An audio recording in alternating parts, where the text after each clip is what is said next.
आत्माओं भगत समाज के मुंह पे थप्पड़ मारे जा रहे हैं उन्हीं के सामने, लेकिन लोग समझ नहीं पा रहे। आप आश्रमों में जाते हो, गए थे पहले? कहां पे बैठते हो? जमीन पे बैठते हो या आपके लिए कोई गद्दे कोई सोफे मंगाए जाते हैं? गद्दे पे बैठते हो ना? नीचे जमीन पे दरी बिछा दी जाती है, लाल पीली हरी जैसी भी है, उस पे बैठ जाओ। और अब की बार इन्होंने जो इन महापुरुषों को बुलाया है, और परमेश्वर ने क्या बताया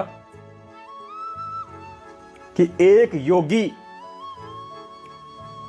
योगी को भोजन खिलाना और 1000 ब्राह्मणों को भोजन खिलाना बराबर है ना? यानी एक भगत की वैल्यू बताई परमात्मा ने कि एक भगत की कितनी वैल्यू होती है, क्योंकि वो परमेश्वर के राम नाम के धन से परिपूर्ण होता है। उन योगियों को, उन भक्तों को, उन परमेश्वर के बच्चों को, जिनके खून पसीने की कमाई से दान धर्म इकट्ठा कर करके ये आश्रम बनाए गए हैं, ये भंडारे शुरू किए इन्होंने, उन परमेश्वर के बच्चों को बैठने के लिए जमीन, और वो फूहड़ जो दांत निकालते रहते हैं, जगत वाले अनुपदेशी, उनको बैठने के लिए स्पेशल फोम के गद्दे, अलग से बैठने की व्यवस्था। क्या सतगुरु रामपाल जी भगवान के आश्रम में बरवाला में जिसने नाम दीक्षा ली है, क्या आपको कभी ऐसा दोगलापन देखने को मिला था? क्या जगत वाले वहां नहीं आते थे? क्या आते थे ना? क्या परमात्मा ने कभी बाबा रामदेव की तरह 20,000 देने वालों को आगे, 15,000 देने वालों को उससे पीछे, और आम जनता को ऐसे साइड में लाल दरी बिछा के, कभी सतलोक आश्रम बरवाड़ा में आपने ऐसा दोगलापन देखा? नहीं देखा ना? क्योंकि परमेश्वर की वाणी है कि पक्षा पक्षी के कारण, पक्षा पक्षी यानी पक्ष और विपक्ष, ये पूरी दुनिया पक्ष और विपक्ष पे ही टिकी हुई है। राजनीति भी चलती है तो पक्ष और विपक्ष पे चलती है। कहते हैं पक्षा पक्षी के कारण सब जग रहा भुलान, और निष्पक्ष होके हरि बजय सोए संत सुजान। ज्ञानी भगत कौन है? जो निष्पक्ष होके परमात्मा की भक्ति करे। इन मूर्खों ने ज्यादा महत्व अपने भगत भाई बहनों को देना था या उन जगत वालों को देना था जो सारा दिन सिवाय बकवादों के कुछ नहीं करते? सुनिए एक इंटरव्यू, राजस्थान के सोजत का दिखा रहा हूं आपको मैं। पाली जिले में इनका आश्रम है, सोजत में। ये तो सभी आश्रमों की कहानी है, लेकिन कहते हैं ना कि भाई जो व्यापारी होता है उसको अगर गेहूं की कोई खरीद करनी होती है तो 1000 बोरियां खोल के नहीं देखता, 1-2 बोरी में वो परखी मार के देख लेता है कि कौन सी क्वालिटी का गेहूं है। तो देखिए हमारे भगत भाई बहन तो नीचे जमीन पे बैठे हैं, उनको तो वो बिसल पकड़ा दी, पिर पिर करके आ जाओ, चले जाओ, इधर निकलो उधर निकलो। और जो जगत वाले हैं जो किसी काम के नहीं, उनको सोफे पे बैठा के उनके इंटरव्यू लिए जा रहे हैं, और वो भी किसके? कॉमेडियन। कॉमेडियन कौन होता है? मस्खरा, जो लोगों को हंसाता है उल्टी सीधी बातें करके। जैसे चंद्र विजय रानी की पत्नी, रावण की पत्नी मंदोदरी को हंसाया करती थी, और मंदोदरी ने क्या कहा? वो भाट बोलते हैं उनको, भाट, जो दूसरों का मनोरंजन करते हैं, कॉमेडियन, हास्य कलाकार। मंदोदरी ने क्या कहा है? ये पहले तो तू इतना गंदा बोलती थी, ये तेरे मुंह से अब ये प्रवचन कहां से निकल रहे हैं? तो उसको कहते हैं भाट, फूहड़, जो मन में आया वो बोल दिया। दूसरा बस खुश होना चाहिए। ऐसे कॉमेडियन को सोफे पे बैठा के और उसके पास में बैठ के ये कोऑर्डिनेटर लोग अपनी शान समझते हैं। और सुनिए इनको कितनी इज्जत दी जा रही है, जबकि इज्जत के असली अधिकारी कौन है? हमारे भगत भाई बहन। उनको तो भट्टी के आगे झोंक दिया कि तुम तो जलेबी चाशनी में डालो, तुम्हारा ये काम है। चाय पियो। हाँ चाय बिस्कुट। सुनिए, आज आप बैठा हूँ सतलोक आश्रम सोजत रे मायने और राजस्थान में पाली जिले में आया करे सतलोक आश्रम सोजत। और अठे एक जगत गुरु सदगुरु जगत के तारणहार संत रामपाल जी महाराज एक बहुत बड़ो भंडारो अठे दे रिया है 7, 8, 9 नवंबर ने। तो इन मायने गुरु जी सबों ने बुलाया जी। गांव की बात करें तो उनमें सभी ग्रामीण वासियों को सह परिवार बुलाया, सरपंच, प्रधान, एमएलए, एमपी, मुख्यमंत्री, यूट्यूबर सबने बुलाया। तो आज हमारे बीच में सतलोक आश्रम सोजत में इन विशाल भंडारे रे मायने दिव्य धर्म यज्ञ दिवस रे उपलक्ष्य रे मायने हमारे बीच में उपस्थित है पूनम राजस्थानी। तो दर्शकों में एक आपने बात बताना चाहूँ कि फेसबुक माथे योरो चैनल है पूनम राजस्थानी रे नाम और उन माथे योरा अच्छा खासा लाइक्स फॉलोवर है, 9,39,000 योरा फॉलोवर है। और यूट्यूब माथे योरा पूनम राजस्थानी जो चैनल है उन माथे शायद 2,29,000 सब्सक्राइबर है। तो राजस्थान में पूनम राजस्थानी ने हर कोई जाने और पूनम राजस्थानी ने निमंत्रण दियो भक्तों के भाई हमारे गुरुजी संत रामपाल जी महाराज भंडारो दे रिया है, आपने आवनो है। तो आप बाड़मेर चला नट हमारे सोजत में पधारिया। और अभी बात बताई मैंने कि मैं नई गाड़ी ली, तो गाड़ी लेते मैं सीधी आश्रम आई। आश्रम में मैंने पूनम राजस्थानी पधारियोड़ा है, इन हाथे वार्तालाप करोला और दर्शकों ने बताऊंला कि भाई पूनम राजस्थानी आश्रम में आ व्यवस्था देखी है कहीं केवेला। तो अठे अलग अलग हमारे मीडिया बंधु भी बात करेला पूनम राजस्थानी हो। तो पूनम राजस्थानी थोड़ा बहुत आप बताएं, फिर क्वेश्चन वगैरह सवाल आप करें जी। मना ये घणो आकरो लाग ये आश्रम में आने के बाद में लोगों ने भगवान की महिमा करनी चाहिए या ये भगवान के भगत अपनी बुद्धि को बंद करके वो भाटों के महिमा का वर्णन कर रहे हैं कि फेसबुक पे इसका वो चैनल है, चैनल पे इतने लोग जुड़े हुए हैं, राजस्थान में इसको हर कोई जानता है। अरे आश्रम में भगवान की महिमा होती है या फिर इन भाटों की महिमा होनी चाहिए? अब देख लो क्या हो रहा है। इसलिए पुण्यात्माओं हमने बार बार दंडवत करना चाहिए भगवान को कि मालिक ने उस काल के जाल से निकाल दिया। नहीं तो अपन भी वहां बैठ के अपने कर्म फोड़ रहे होते कर्म, और एक की भी हिम्मत नहीं है वहां बैठ के बोलने की कि तुम ये क्या कर रहे हो नालायको। ये संत रामपाल जी भगवान ने 27 साल हो गए आश्रमों में सत्संग करते हुए, उन्होंने कब इस तरह से लोगों को भंडारे के नाम पे बुलाया था जो तुम ये ड्रामेबाजी कर रहे हो? भक्तों की तुम मशीन से चेकिंग करते हो और उनकी रजनीगंधा सीधी जा रही है। ये है पक्ष और विपक्ष, क्योंकि इनको आश्रम चलाने अपने। और आश्रम आपको पता है जगत भाव में रहे बिना नहीं चल सकते। आपको पुलिस वालों को भी हफ्ता देना पड़ेगा, आपको ऊपर भी आपको पैसा देना पड़ेगा। कल को कोई छोटी मोटी कोई घटना आश्रम में हो जाती है, पुलिस वालों का मुंह बंद करने के लिए लाखों रुपए झोंकने पड़ेंगे, आपको जैक चेक लगाना पड़ेगा। इसलिए इन्होंने ये ड्रामा किया है ताकि प्रशासन को ये लगे कि यार इनके तो प्रशासन में मंत्रियों में बहुत ज्यादा जान पहचान है।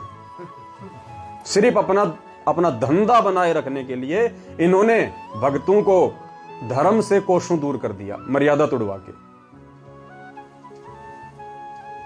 ये चर्चाएं जो यहां हो रही है ज्ञान आधार की, नीर खीर का निबेरा, ये वहां नहीं मिलेगी आपको कभी भी। चले जाना, जाके भी देख लिया होगा, लोग वहीं से आ रहे हैं, पाकिस्तान से कोई नहीं आया होगा, सब उन्हीं आश्रमों से निकल के आए हैं, क्योंकि वहां देख लिया हमने कि वहां पे तो नमक की बोरी है।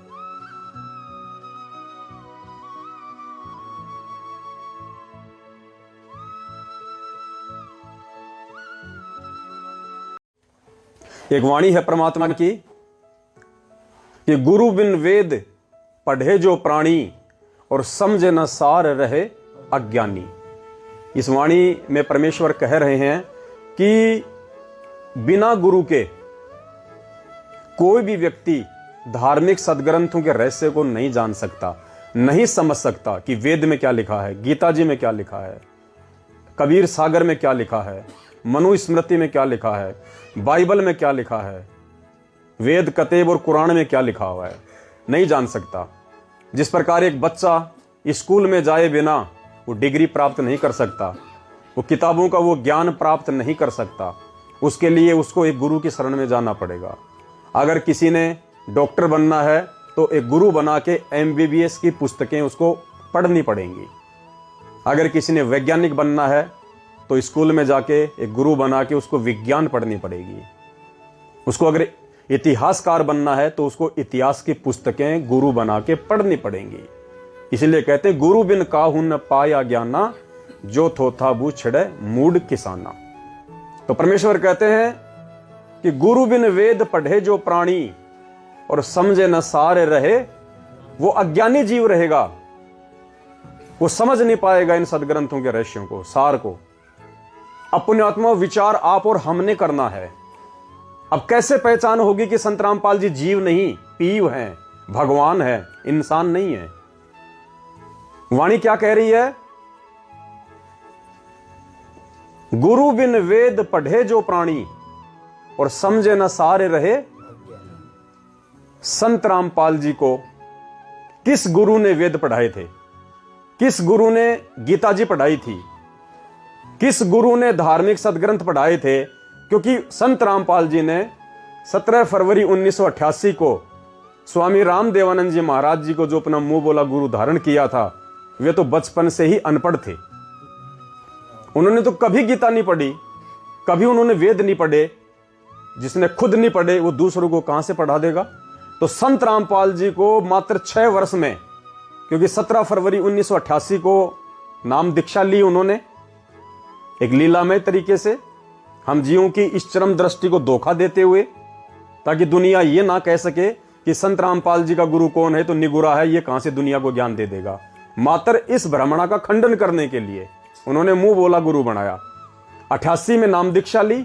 1994 में संत रामपाल जी को नाम दीक्षा देने का स्वामी रामदेवानंद जी ने आदेश दे दिया था लीलामय तरीके से। कितने वर्ष हुए? 6 वर्ष। क्या 6 वर्ष में एक प्राणी, एक इंसान, एक व्यक्ति, एक मां के गर्भ से जन्म लेके आया हुआ आप और हमारी तरह का जीव क्या पूरे विश्व के धर्मशास्त्रों का सार निकाल के दे सकता है? एक बच्चे को MBBS डॉक्टर बनाने के लिए, वो भी पूरी बॉडी का नहीं, बॉडी के एक हिस्से का, कोई 20 साल तक पढ़ाई करता है बच्चा, वो दिन रात। फिर कहीं जाके वो आंख का डॉक्टर बनता है, कोई कान का बनता है, कोई नाक का बनता है, कोई दांतों का बनता है, कोई चमड़ी का बनता है। और 6 साल में संत रामपाल जी ने पूरे विश्व के धर्म ग्रंथों का सार निकाल के दुनिया के सामने रख दिया, जो शंकराचार्य नहीं निकाल सके, ब्रह्मा विष्णु महेश नहीं निकाल सके। तो क्या संत रामपाल जी जीव हैं?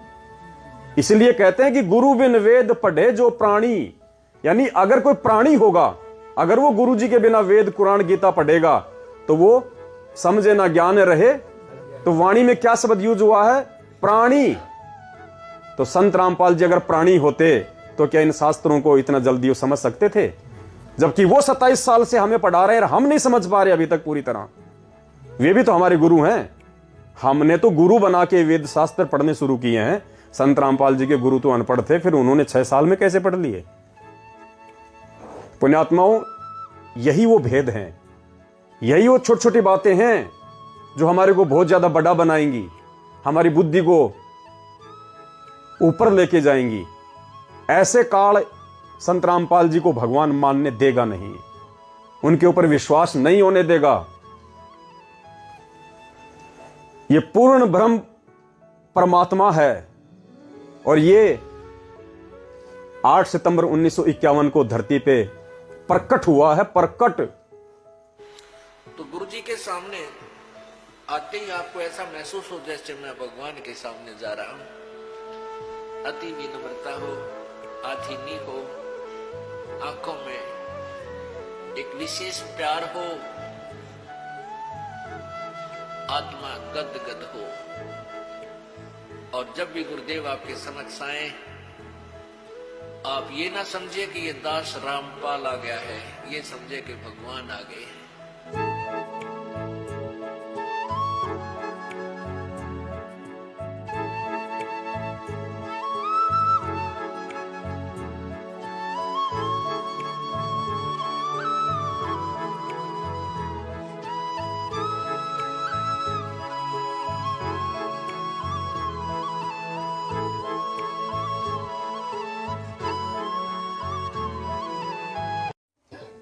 परमेश्वर का वचन है कि आश्रम में आने के बाद में अपनी सारी चिंताओं को, सब परेशानियों को बाहर छोड़ के आया करो। वो परमेश्वर का स्थान है, मंदिर है हमारे लिए।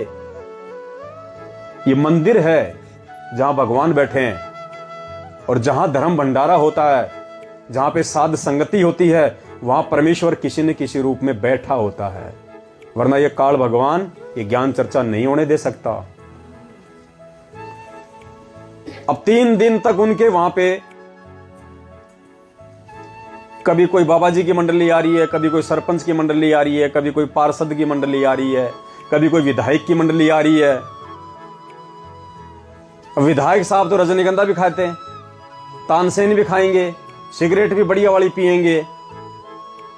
वहां पे किस माई के लाल में हिम्मत है जो उस पार्षद को रोक के उसकी जेब चेक कर लेगा? कर लेगा?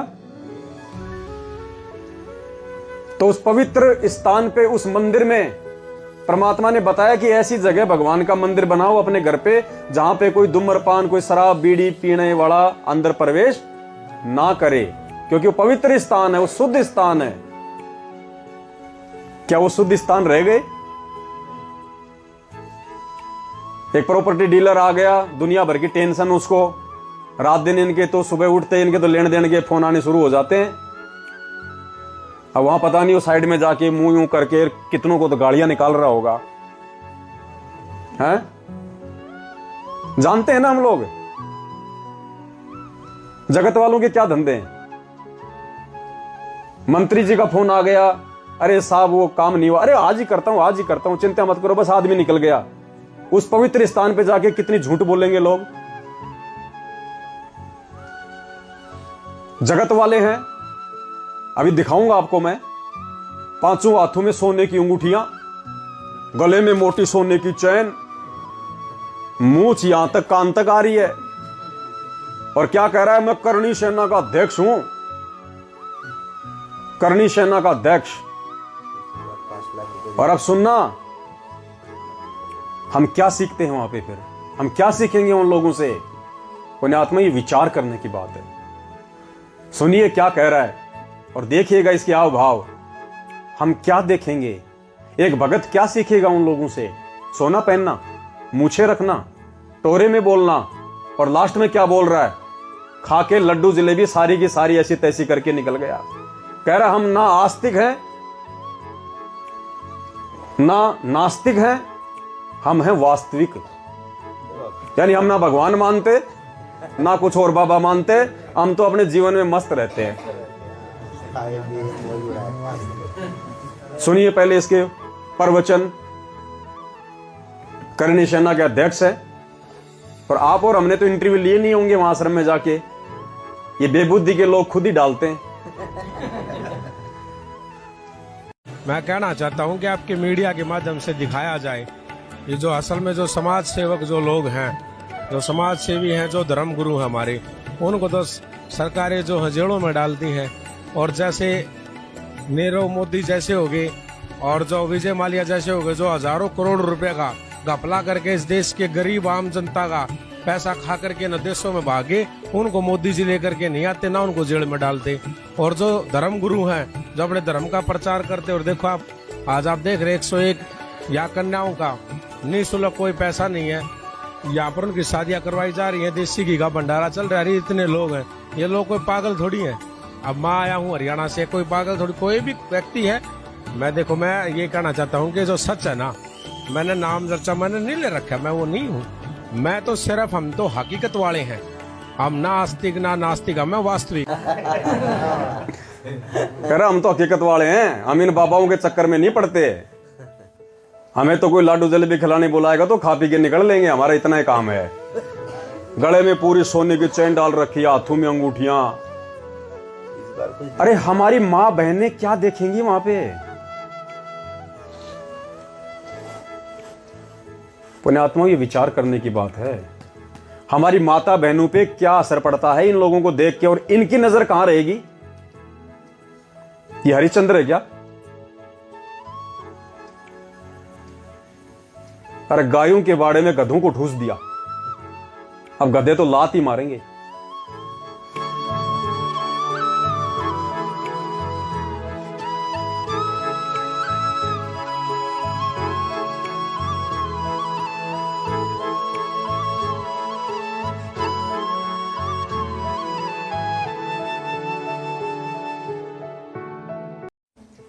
सत्संग में गुरु जी बात कहते हैं कि कोई जीव मेरे से नाम दीक्षा लेके अगर विचलित हो जाएगा, नाम को तोड़ देगा, खंड कर देगा, 2 4 5 साल भक्ति करी, मरने के बाद तो नाम की कमाई मिलनी है उसको, विष्णुपुरी में चला जाएगा, ब्रह्मा लोक में चला जाएगा, शिव जी के लोक में चला जाएगा। तो एक वाणी में क्या कहा था परमात्मा ने, अगर वहां जाने के बाद भी अगर इस आत्मा के अंदर अगर भक्ति की चाह होगी और ये अगर ये पछताएगा कि हे परमात्मा मैं तो गलत जगह आ गया, मुझे निकालो यहां से, तो वाणी के माध्यम से क्या कहा परमात्मा ने, इन कुछ ऐसी वाणी है परमात्मा की, विष्णु लोक चाहे ब्रह्मापुरी में होय, हमरे गुण भूले नहीं तो आण छुटाऊं तोय। ऐसी वाणी है ना परमेश्वर की, इंद्र कुबेर ब्रह्मापुरी चाहे विष्णु लोक में होय, हमरे गुण भूले नहीं तो आण छुटाऊं तोय। और फिर क्या कहा था गुरु जी ने, अगर मैंने ध्यान दिया हो तो आगे की वाणी पे, फिर गुरुदेव ने कहा कि इस दास के रूप में वो परमात्मा जाएगा वहां पे और उस आत्मा को छुड़ा के लाएगा। क्यों भाई, संत रामपाल जी के रूप में ही परमात्मा क्यों जाएगा? वो परमात्मा तो सतयुग में सतसुकृत नाम से भी आया था, दाढ़ी मूछ थी लंबी लंबी, उस रूप में क्यों नहीं जा सकता? वो तो त्रेता में मुनिंद्र ऋषि के रूप में भी आया था, उस रूप में क्यों नहीं जा सकता? द्वापर में वो करुणामय ऋषि के रूप में आया था, उस रूप में जाके क्यों नहीं छुड़ा सकता? 650 साल पहले दाढ़ी मूछ वाले कबीर जी वाली शकल में आया था, उस रूप में जाके क्यों नहीं छुड़ा सकता? ये संत रामपाल जी वाले रूप में ही क्यों जाएंगे परमात्मा? क्योंकि ये परमेश्वर का वास्तविक रूप है। यही रूप है परमपिता परमेश्वर सतगुरु रामपाल जी भगवान का सतलोक में, ये वास्तविक रूप है परमेश्वर का। इसीलिए परमात्मा कहते हैं साधु दर्शन राम का मुख पे बसे सुहाग, और दर्शन उन्हीं को होते हैं जिनके पूर्ण भाग। परमात्मा के दर्शन, इसलिए परमात्मा कहते हैं कि हे पुण्यात्माओं, तुम्हारे पुण्यों का कोई हिसाब किताब नहीं लगाया जा सकता कि तुम कितनी पुण्य कर्मी आत्मा हो, धन्य है तुम्हारे माता पिता, क्योंकि वास्तविक रूप है ये परमात्मा का, ये सतलोकी रूप है गुरुदेव भगवान का।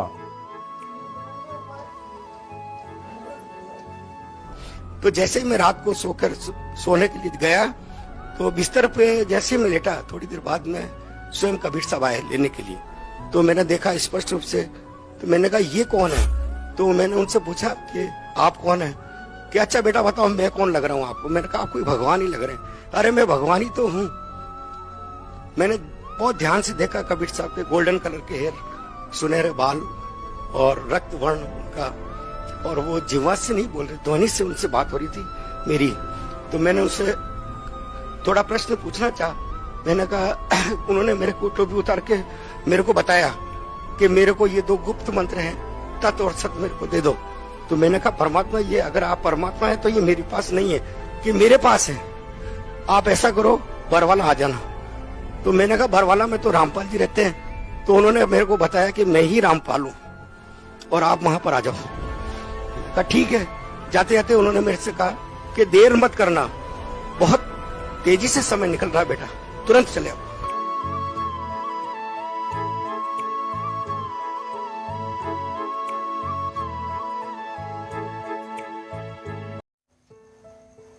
हमारे बहुत सारे भाई बहन हैं जो सतलोक आश्रम मैनेजमेंट हरियाणा से संबंधित हैं। अपनी नादान बुद्धि के चलते हर वर्ष 17 फरवरी को संत रामपाल जी महाराज जी का बोध दिवस मनाते हैं। बोध दिवस का मतलब ज्ञान होना, यानी संत रामपाल जी ने 17 फरवरी 1988 को नाम लिया था, तो उन लोगों के अनुसार संत रामपाल जी को 17 फरवरी के दिन ही आध्यात्मिक ज्ञान हुआ था। उससे पहले उनको ABCD भी नहीं पता था अध्यात्म का, उन लोगों के अनुसार। इसलिए वो 17 फरवरी को उनका बोध दिवस मनाते हैं। हम नहीं मनाते, हम सत्सेवक नहीं मनाते। क्यों नहीं मनाते? क्योंकि हम तो उनको जगत गुरु कह रहे हैं। जगत गुरु का मतलब क्या होता है? पूरे विश्व का गुरु, उसको कहते हैं जगत गुरु।